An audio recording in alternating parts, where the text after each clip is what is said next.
What's going on, people in YouTube land? KimchiChris here, and welcome to today's brand new video where I'm going to tell you guys all about the Ace Frehley show that I just attended on Friday, May 3rd in Nashville, Tennessee at Marathon Music Works. So it had been a few years since I'd seen a full-on Ace headlining set. He played at the Indie Kiss Expo, of course, last year, but other than that, it had been a couple years. I saw him in Louisville, Kentucky at the Mercury Ballroom with his old backing band, but of course now he has the newer one that, you know, were formerly the Gene Simmons solo band and the Rock and Roll Residency and all kinds of awesome things, and I was excited to see those guys on stage with him and just to see him in my hometown because it had been a really long time since he played Nashville. So this was an exciting thing. Seeing him at Marathon was going to be cool. The venue has a really nice stage, good lighting, everything was set up for it to be an amazing show. So did he deliver, or was it a disaster? Well, spoiler alert right now might ruin the rest of the review. It was phenomenal. This was probably the best.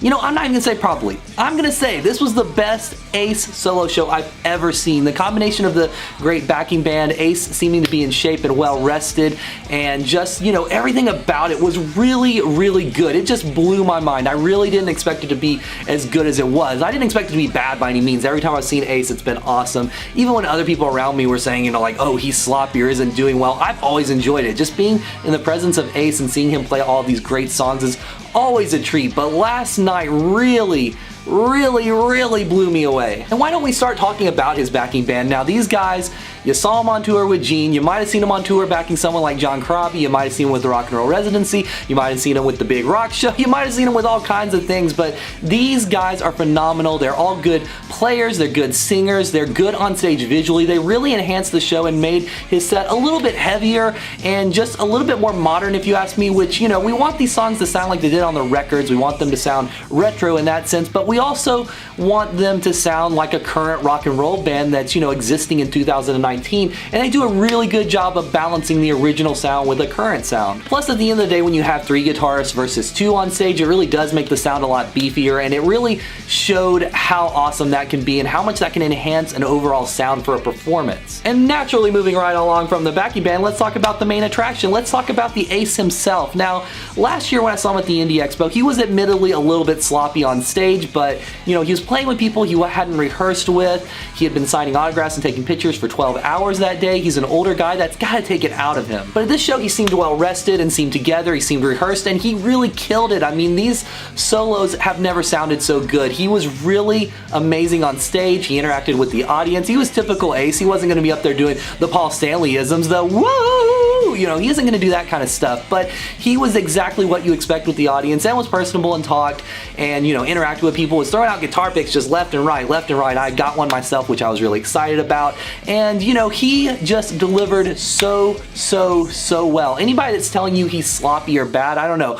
Maybe he has some off nights, but last night was not one of them. And even with an amazing backing band and an amazing Ace, you're not gonna have a good show if the song selection isn't good. And, you know, at the end of the day, I do have to admit, he basically stuck to the hits. There weren't a lot of deep cuts. I mean, he did do Watching You and Hard Times, Strange Ways, things like that to a more casual Kiss fan are a little bit deeper, but he has been doing a lot of these for years in his sets. But nonetheless, it was still a great selection because, of course, he did Shock Me, he did Rock It Right, he opened with Rip It Out, he did Rockin' with the Boys off the new record, he did New York Groove, he did everything you would expect, but again, he did it with such an intensity and such a just, you know, preciseness, which is kind of a strange thing to say about Ace. So even with it being a lot of the hits, it was still a great set. The only thing I would really like to see him take out would be Detroit Rock City. I know he played on the song, the guitar solo is awesome in the song, but, you know, it's been played to death by both bands, and it's an amazing song. I love it when I see Kiss doing with the pyro and everything, but it just doesn't seem to fit with the Ace set if you ask me. I would rather see Talk to Me, Dark Light, Into the Void, something from his solo career, Stranger in a Strange Land, Trouble Walking, something